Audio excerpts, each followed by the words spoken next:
I mean, we hoop in Carolina. I think everybody always say, bro, I'm from up north, bro. I'm up top, bro. That's what we do. Relax. But I don't it's like like, accent. you know what I'm saying? You gotta chill out. You're from up top, bro. But it's like, bro, y'all can't even shoot. Like, y'all just dribble and talk the whole time. Like, hey, bro, watch out. I'll get you with the hezzy. And it's like, bro, shoot the ball, bro.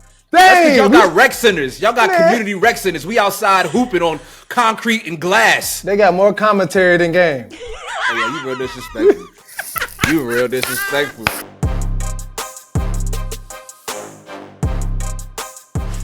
So we have a very special guest on the show with us today. He's the executive producer and co-host of the hit podcast 4th&1 with Cam Newton. He is also a founding force behind Iconic Saga Productions, where he helped develop content like the popular show Funky Friday. He's a photographer, cinematographer, and storyteller. Welcome, Omari Peggy Collins, to the Fumble.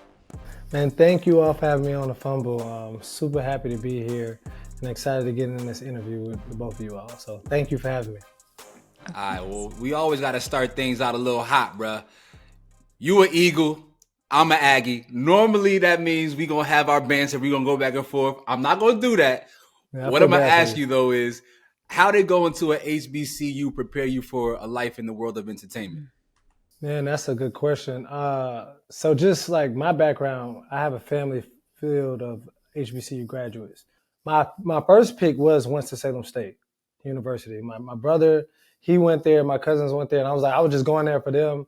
But I took a tour of NCCU. And my grandmother, she passed away before I met her.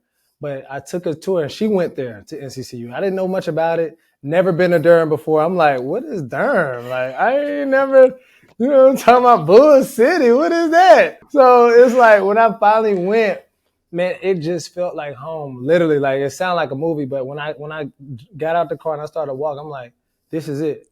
And I met a mentor, a person who became my mentor at the time, Kent Williams. And he told me, he was like, man, by the time you come here, by the time you graduate here, you'll either know if you're going to go to grad school or you'll be walking out with a job. And I'm like, well, that's what I'm going to college for. And so NCCU went there, man. It was amazing. It was one of the best decisions I ever made in my life.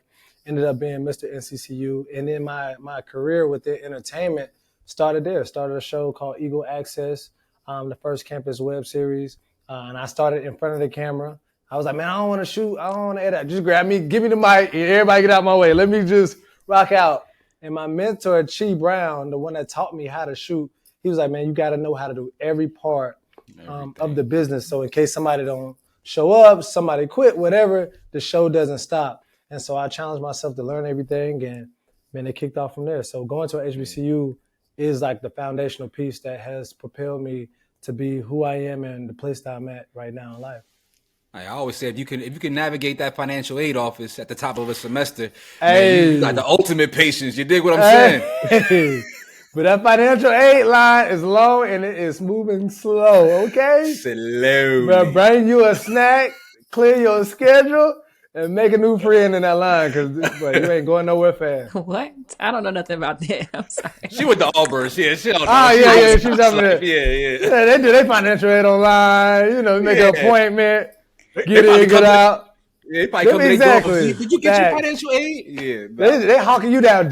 We need your financial aid done. I'll do it for you. Right. They don't play about that. But before we get into you getting back in front of the camera, we got to know, where did you get the name Peggy, Omari?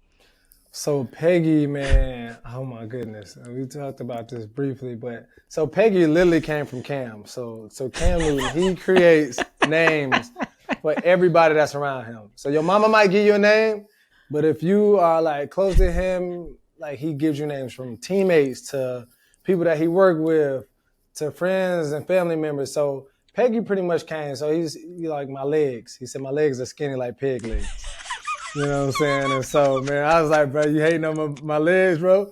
So my legs are skinny, you know what I'm saying? But they're proportionate to my body. You know what I'm saying? I'm not skinny, I'm lean, I'm slim. You know what I'm saying?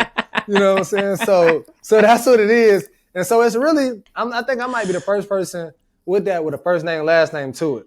So background with it. So Peggy, the first name, last name is Buckle because we was hooping. First, like we hooping in the gym, me, Cam, just like open gym. It's like different cats. And I'm like, bro, I got Nick. So I hop on the court First drive, I come down, try to do it in and out, my knee buckle. And then I'm on the ground. My dog Waldo, he was one of the photographers with us. He's taking pictures. Cam and him over there laughing like, bruh, you literally just got out here and now you crawling off the court. So Peggy Buckle is the full name. You know, Peg for short. Like I said, if you're trying to be cool, call me P, man. Peg. So working in the content space these days, it can be a little bit oversaturated. And I feel like because microphones are just on sale for everybody, people feel like all the conversations that they have in their group chat should be made actual content. So for you as a producer, how do you distinguish between a good conversation for the group chat versus what is actual producible content?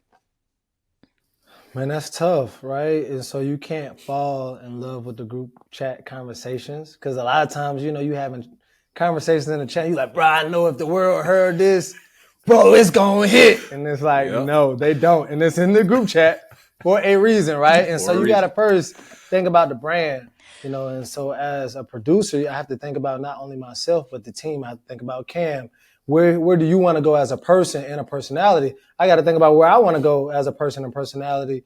And, you know, I don't have children yet, but, you know, when that time comes, you know, when I do have a family, it's like, do you want your kids to see this? Do you want your family to see this? Is this indicative of who you are? And those personal conversations don't always need to be public. And so it's hard to draw a firm line in the sand with that because now, like you said, everybody got a mic, everybody has a phone. And everything is for the gram. Everything is for the live, for social. And it's not, you know what I mean? And that's the thing. So if you think about your brand, the people that you're representing, and then the people that's actually creating the content, their livelihood. Like if I say the wrong thing, bro, we shutting it down. You know what I'm saying? So it's like you got to be mindful of that. And those guardrails will really keep you like upright in life. I know Cam and I discussed something similar on 4th&1 about that, but just having those, I guess, guardrails or, lack of a better term, to keep you aligned on like what's not, like you don't need to talk about that stuff. And that works into your personal life because it's like even certain conversations you have, you're like, man, that's not feeding me. Like I'm not even, like what are we talking about? You know what I'm saying? Let's talk about something else. So I think from my producer standpoint, like that's how I can dictate what goes and what's a no. Omari, you are a part of right now this wave of former athletes kind of taking over the media space. How did 4th&1 even come about? And is that something that you're proud to be a part of? Yeah, definitely proud to be a part of. You know, Cam and I was already working together when we actually met in Carolina at the Panthers. So he was obviously playing and I had just started contracting. So I started my own media company and they contracted me out to start doing their digital video media content. So everything on their socials I was doing at the time. And we met during training camp. And I still wanted to freelance. So I was working with the Panthers at the time, and then he was just starting Iconic Saga. And we had a great conversation, and we connected. And so we started working together. But from there on, like, obviously our relationship grew. He was doing Funky Friday already. We already got that off the ground. And it was like Cam's, like it was during this time of like him not playing football. So it was right after Carolina. And everybody was like, bro, you just need to talk about the game. You need to talk about sports. And, you know, Cam, if you know Cam, he going to do, if everybody going left, he going to go right. He want to do something totally different. And so his thing was, bro, I don't want to sit at a desk and just talk sports, bro. I don't want to talk sports regular. And so I'm like, bro, it's a fool if we don't talk anything sport related. So literally 2 weeks before football season, we talked them into it. It started off with just Cam on camera. All right, give you a topic, talk about it. Then he needed somebody to feel like filter, like, you know what I'm saying, and go off the energies with and collaborate with. So I'm behind the camera. So I set up the camera, I'm doing the audio, whatever. And he like, yo, Peg, what you think about this? Or I would chime in. And it got to the point, like after we did like 2 or 3 shows, it was more than that, it was a couple of shows, that he would go out and people like, bro, who is Peggy, bro? Like, who are you talking to off camera? Who is this Peggy dude? You know what I'm saying? Like, in that first, they was cutting the voice out, and then you start hearing my voice, and it was kind of like a Vlad. It started off, y'all know Vlad TV? Mm-hmm. It was like a Vlad type segment or show. And then the team was like, bro, let's just give him a mic. Like, let's give him a camera. And so we set me up with a GoPro at first, and then from then on, it just like took off. And our relationship is already like tight. So everything we talk about in sports is like, we'll be in the car driving, kicking it, talking about it. We talk trash to each other, you know, and it's like a brotherhood. So that's really how 4th&1 started. And now that we're in a space that it really, 4th&1 started off in a bedroom at a condo of an old condo Cam had. And then now we had a, you know, 27,000 square foot studio that we're embarking on. And so to say like, bro, this show started in a room. Now it's in a studio amongst other shows like, you know, Funky Friday and everything Iconic Saga is doing. And it's like, bro, believe in what you got going on, stay consistent at it. And, you know, like it will grow. And so that's kind of just a quick synopsis of, you know, how 4th&1 started and where it's going to go. Man, I know where I wanted to go, but, you know, like we just got to stay at the grind, you know, stay focused on it. So love to hear it. I want to talk some sports with you. It's only right. So we all saw Shedeur Sanders slide in the draft. It felt criminal to me. It felt criminal to a lot of people.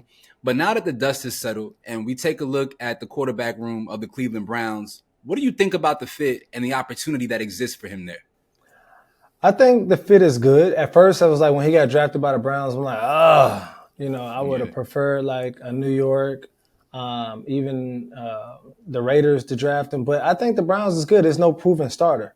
So the job is up for anybody, you know, and it's not really about where you get drafted. It's about what you do. Obviously, you got his mentor, Tom Brady. Shedeur just got number 12 with the Browns, so that's synonymous to Brady. And I think he's in the right spot. You have you know, Deshaun Watson, who was supposed to be the proven starter, and he's coming off injury. So everybody's out to prove themselves. So I think if Shedeur focuses more on the play than obviously the persona, I think he can have a fair chance to be a starter.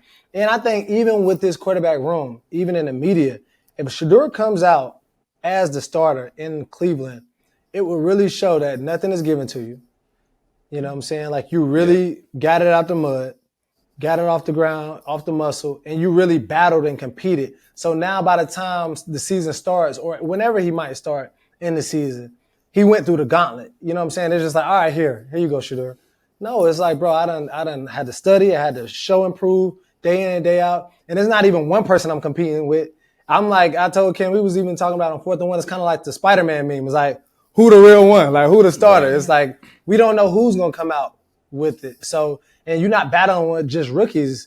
It's like rookies and vets. You know what I'm saying? You going from old-ass vets. Old-ass, bro. You got Joe Flacco to now Dylan Gabriel. All the way, you know, y'all both coming in at the same platform. So, man, I'm excited to see what he's going to do. I think anyway as a player, but also as a man, I think he'll learn a lot about this situation and grow from it in whatever way he'll go. So I'm excited for him. Yeah. Are you a Panthers fan? I'm from Charlotte, but I am not, I wouldn't say Panthers fan. When I was working with the league, I was like, I'm a fan of whatever team pays me. Because, you know, that part, you know, so if the check is good, hey, we're a fan. I'm good. Definitely love Carolina, though. Like, I'm from Charlotte, so I want to see my home team win. Same with the Hornets. And I done went through the Bobcat stages there. But, like, man, I mean, if I had a team to choose to win, I would want to see the Panthers win. You know, it hurt me, obviously, when they got rid of Cam and they parted ways. So I was, you know, while he was playing, I'm like, well, whoever he with, I'm a fan of that team. But now that he's not playing anymore, it's like I would want to see the Panthers win. My whole family is a team full of Dallas Cowboys fans. Disgusting. You know, I mean, they are everywhere. Everywhere. They're like roaches. They just don't die. Just everywhere, just like ants, man. But yeah, Dallas Cowboy fan, that's what them, you know, they just got that good pickup with George Pickens recently. So I'm sure everybody, we going to the Super Bowl every year. So, but nah, if I had to choose a team, it would be Carolina. You think Bryce Young could get you to the promised land? Ooh, I think it's still, the verdict is still out, right? I think he had, a tough first season. I think the end of last season, he started to develop. I think he can do it. It's really about the coaching staff being consistent, the front office, you know, them having consistency there. And that's where it starts. Start with the front office, the ownership, all of that stuff being consistent. I think they're turning the boat in the right direction. And I think with Bryce Young, obviously we've seen what he did at Alabama, right? But Alabama has this just like they got everybody on that one team. So now with, when you have different people, and I'm not saying obviously everybody's in the NFL, so they're talented, but you just don't have, all Americans in every position. I just want to see what he can do with that. And I think he's steering in the right direction as he ended last year. So we're excited. I don't know if he'll get us to the promised land. That's a long shot, but I think, where they are, let's get to the playoffs first. How about that? Let's do a winning season first, So you can have an all-pro at every skill position. If you can't see over the line, it don't mean nothing. He's too damn little. I mean, you got him, but then you got like a Russell Wilson. Yeah, but you got a Russell Wilson that undid it. You have other people like, that I don't know. You might not see over, but you can see between the gaps. You know what I'm saying? So you got to. He looks small, man. His name could be Peggy. Hold on, bro. He's just a little guy. Put some respect. See, you know what, bro? I had to tell Cam this, bro. All this little guy stuff. Bro, if Javonte Davis' name is Tank, bro, I can be called Peggy, bro. I must be a submarine. Because I'm bro. You look at that height. Tank he's stout. He just 5'. Bro, you ain't seen me, bro. See, I put the sweatshirt on to make everybody feel good about it. I'm like, bro, I'm gonna dumb down the muscles today. You got the wire hanger shoulders. I can see them. They collapse forward. They come forward like that. Hey, them wire hangers, bro, they still cut and scratch, bro. Be careful. Hey, they still lethal. All right, okay, I hear you, brother. My bad. Let me respect the muscle. Come on, bro. Don't disrespect the muscle, brother. Man, so we talking football, but you from Carolina, and I always argue with my guys from Carolina about basketball because they swear up and down that Carolina is the preeminent hoop state. And I get it. I respect John Wall's a good friend of mine. We all love Steph Curry, Michael Jordan, if y'all want to claim him, though Brooklyn does. You got that. And the list goes on and on and on, right? Yeah. Why is Carolina the hoop state, and why should more people respect Carolina basketball? And also, are you a Duke or UNC fan? So Carolina, I would say, is a hoop state. And why it should be respected? Obviously, you just named the names. Like, it's really not up for debate. I mean, we hoop in Carolina. I think everybody always says, bro, I'm from up north, bro. I'm up top, bro. That's what we do. Relax. But it's like, you know what I'm saying? You gotta chill out. You're from up top, bro. But it's like, bro, y'all can't even shoot. Like, y'all just dribble and talk the whole time. Like, hey, bro, watch out. I'll get you with the hezzy. And it's like, bro, shoot the ball, bro. Dang, y'all got rec centers. Y'all got community rec centers. We outside hooping on concrete and glass. That was so tough. On concrete and glass, yeah, because we're nurtured No, I'm differently. talking about not shooting the ball. They got more commentary than game. Oh yeah, you real disrespectful. Them wire hangers coming back, bro. You about to make me upset, brother. Because I done lived in Carolina and I done seen the way Carolinians hoop. And let me just say, it don't really compare to New Jersey. I'm just gonna be honest. I can't speak for New York, but in Jersey, we shoot, we slash, we got handle. I could name a slew of guys who really be getting to it. Karl Anthony Towns, Kyrie Irving, Jalen Brunson. I can name a list of players who are like that. Mm-hmm. But anyway, you were saying? My fault. I'm just saying, bro. I mean, I really, if we had to put a list up, best of best, that's what I really want to see. Because they're doing like the start bench cut. If we had a start bench cut, like, states of the best hoopers, I would love to see that type of situation. Like New York, I mean, I know you're saying Jersey, but you should have really said New York. But wow, they trash. Jersey basketball has always been better than New York basketball. You can ask anybody who's really from up top; they'll tell you that. Like New Yorkers come to Jersey to learn how to play real basketball. Oh, for real? Oh, facts. Okay. You must wear contacts, huh? You wear contacts? I'm telling you. You got your outliers like Kimba, played in Carolina. But I'm just saying, a lot of great New York City point guards, Shaheen Holloway, they end up going to like St. Pat's or St. Benedict's because we got better schools. So they come over to Jersey to learn how to play real basketball. I ain't even being funny on that. Okay, cool. That's A. All right, cool. But I do have to go with North Carolina is a hoop state. You know what I'm saying? Now, where they measure it as number one, I wouldn't say that. Now, during that John Wall era, C.J. Leslie, during that time, I would rank us up there. Obviously, we got to go within Michael Jordan. I mean, he was born in New York, but obviously born and raised, made into a man in North Carolina. So, we do have to take, responsibility for him. Hey, I would love to see the rankings. I can't say North Carolina is at one, but we definitely top 5, top 3. You know what I'm saying? We really That's you know, crazy. because Are you a sometimes Duke- we top 2 and not 2. So, you know. I don't agree. Are you a Duke or Carolina fan? Because you got to be one or the other. Yeah. And if you say Wake or something crazy, I'm. Nah. It's Carolina. You know what I'm saying? Like, I'm Carolina. But it was tough, though. Growing up, Carolina Blue, you know, Tar Heels, XYZ. Then you go to Durham, this unknown place, right? And then you like, dang, Duke across town. And I like Duke, but it's like, true. If you ask somebody from North Carolina, they're going to probably say Tar Heels, man. Like, Tar Heel Blue. Even though they're not doing as good as Duke right now. Like, I love Duke. But, like, bro, it's nothing better. And all my reasons now is selfish, right? I love Carolina. Like, you see the Jordan. You see, obviously, like, the history with Carolina. And then once I got to college, I really wanted them to win the national championship. So on Franklin Street, the party. You never hit Franklin Street after a chip? That's what I'm saying. That's why I'm like, bro, just win, bro. Just win the chip so we can go to Franklin Street, bro. Do this for me. I don't even go there. They won a chip when I was in college. We went immediately to Franklin Street. Samaria, you ain't never seen nothing like it. Bro, you ain't never seen nothing like it. Yeah. But I'm ready for Hubert Davis and his wife to leave town. But I don't think he's doing terrible. Obviously, we just have such like high standards at Carolina. You know what I'm saying? So I would give him a little more time, at least a few more years. Why? You ready to get rid of him now? 1,000%. I think the fact that half the team has left, more than half the team has left. We only have 2 returning players. We had Ian Jackson transfer out and go to St. John's. Like, we're losing preeminent players, 5-star recruits to mid-major schools and other universities. Talent, like high level talent, no longer wants to go to Carolina because they play that dumbass system.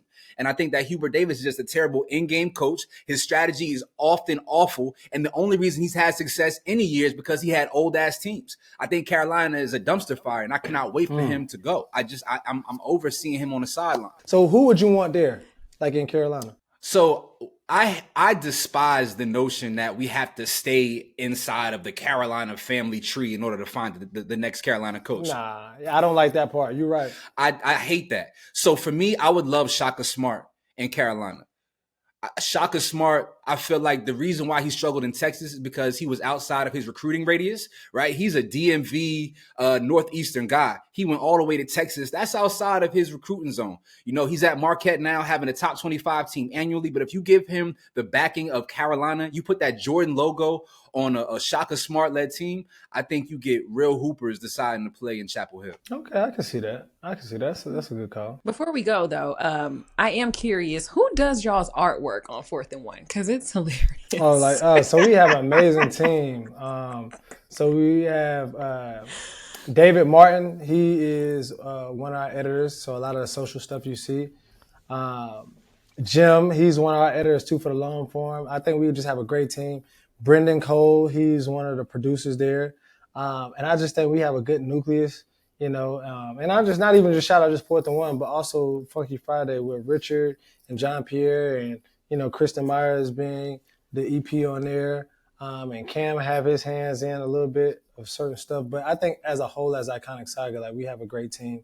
But yeah, like that 4th and 1 crew, just since you asked that question, it's like, bro, when they came in, I was assembling a team and we interviewing people to create. First day, I'm like, bro, we had a certain way that we did certain things, but go crazy. Like, do something. Allow me to reel you back in. And they took that and they literally ran with it. And so super proud. We have an amazing team. And there's nothing better than when you have good people that's everybody dialed in and they want to compete. It's like, oh, last week we did this. Nah, next week, let's do something else. You know what I'm saying? And so it really matches the energy with Cam and myself. It's like, bro, like Cam and Peggy energy is like crazy. I don't know what y'all gonna say. And then to have an editor is like, I don't know what y'all gonna do with it. You know what I'm saying? I know y'all gonna do something with it.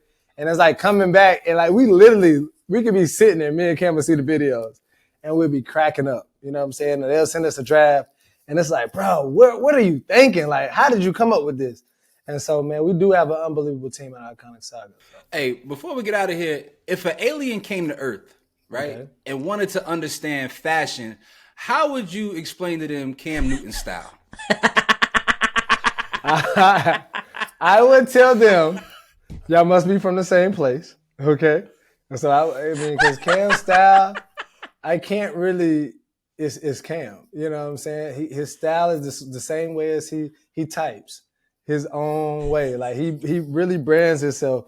I did it my way. Like my way is the only way. And so I don't know, like bro, like Cam will just do stuff. He'll just wear it confidently, and you be like, bro, what do you got on? It's 5 layers and it's 200 degrees outside, or like, bro, you got the winter coat with some basketball shorts. Like, how are you? You know what I'm saying? But one thing I have learned about being with Cam, being around Cam, bro, I put on stuff now. I'm like, bro, I'm confident. I can't like, bro, I like it, your confidence of how you gonna lean into something. It's like, bro, it is like, you know what I'm saying. Even with me, with my lean, trim, muscle build, it's like, but being able to throw some clothes on like that, it's like, bro, my legs out, bro. You know what? I'm gonna put the hoochie daddies on. I don't care. You know what I'm saying? I'm gonna go out with them hoochie daddies. And hoochie daddies and little legs is a terrible combination. Bro, but you know what? Be honest. Somebody love it. You know what I'm saying? Hey, they gonna holler at P. They gonna holler at your boy. Nah, but definitely nah. But I think the style, like whatever is feeling. So like my dad was a wardrobe consultant. So he was just saying like, clothing is the outward expression of your emotions. And so whatever I'm feeling, you know what I'm saying, that day, if it's color, if it's, I want to go, preppy, I want to go suited and booted.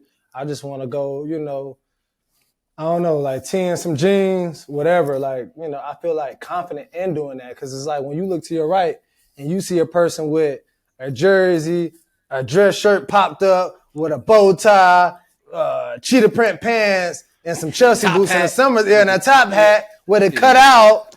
I'm like, I ain't doing that bad. Like, hey, I'm good in the hood. I'm straight. Like, whatever y'all gotta say. But it's like, one thing about it is like, people, I've seen so many comments. Cam, you look like this. You look like somebody auntie. You look like this. You look like that. And it's like, sooner or later, people will start getting immune to it. It's like, oh, that's just Cam.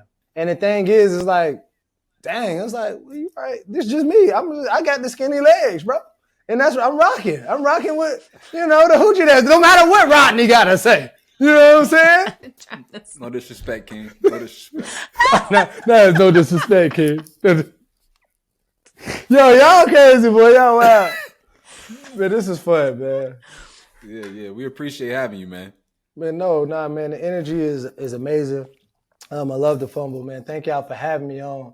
And anytime y'all want to get your boy Peggy, Peggy Buckle, OG Collins, back on, bro. I'm down to jump on and discuss, on the Fumble. So, man, thank y'all for having me for sure. Absolutely, man. No more jokes. All jokes aside, anytime we have somebody on this show that went to a HBCU, it's going to be love. I love what you and Cam are building over there, as well as my homegirl, Kristen. I look forward to seeing your continued ascension and success.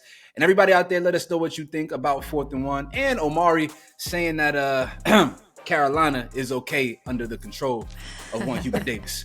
Y'all let us know your thoughts in the comments section.